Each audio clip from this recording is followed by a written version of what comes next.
माधव कुमार नेपाल र पतञ्जलि जग्गाकाण्ड सत्य कि षड्यन्त्र।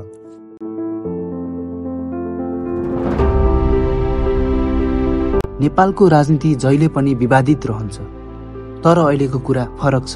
यो कुरा हो सरकारी जग्गा बेचिएको आरोप। यो विवादमा मुछिएका छन् पूर्व प्रधानमन्त्री माधव कुमार नेपाल। पतञ्जलि कम्पनीलाई 815 रोपनी सरकारी जग्गा सुम्पिएको आरोप छ। तर प्रश्न उठ्छ, के यो साँच्चै भ्रष्टाचार हो कि कुनै राजनीतिक खेल? पतञ्जलि आयुर्वेद भारतको प्रसिद्ध कम्पनी हो। यो कम्पनी बाबा रामदेव र आचार्य बालकृष्णले मिलेर स्थापना गरेका हुन्। पतञ्जलिले आयुर्वेदिक औषधि, साबुन, तेल, जडीबुटी आदि बेच्दछ। नेपालमा पनि यसको कारोबार छ, तर अब यो कम्पनी विवादको केन्द्रमा परेको छ। जग्गा काण्डको वास्तविकता 2079 सालतिर पतञ्जलिलाई नेपालमा विभिन्न स्थानमा सरकारी जग्गा दिइएको भनिएको छ। जग्गाको परिमाण लगभग 815 रोपनी हो। यी जमिनहरू कृषि, शिक्षा र संरक्षणका लागि छुट्याइएका थिए, तर बिना स्पष्ट नक्सा, बिना निलामी पतञ्जलिले ती जमिन उपयोग गरेको देखिन्छ। यही कारणले यो जग्गा घोटालाको नामले चर्चामा आएको छ। माधव कुमार नेपालको संलग्नता।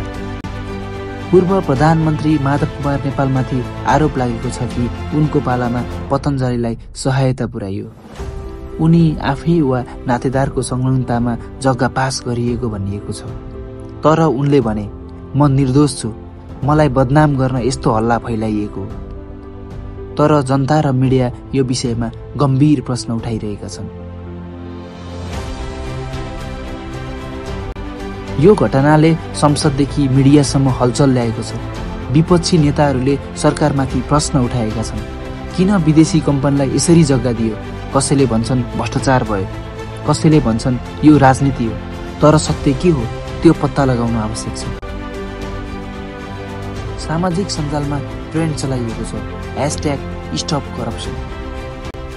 मिडियामा बहस हुँदैछ, माधव नेपाल दोषी हुन् या होइन। जनताले छानबिन होस् र यसको सत्य बाहिर आओस् भन्ने चाहेका छन्।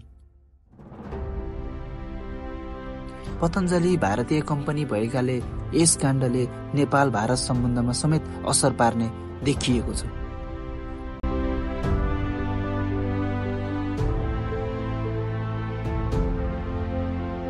विदेशी कम्पनीले यस्तो नेपालमा विशेष सुविधा पाउनु ठिक हो या होइन, यो अब बहसको विषय बनेको छ।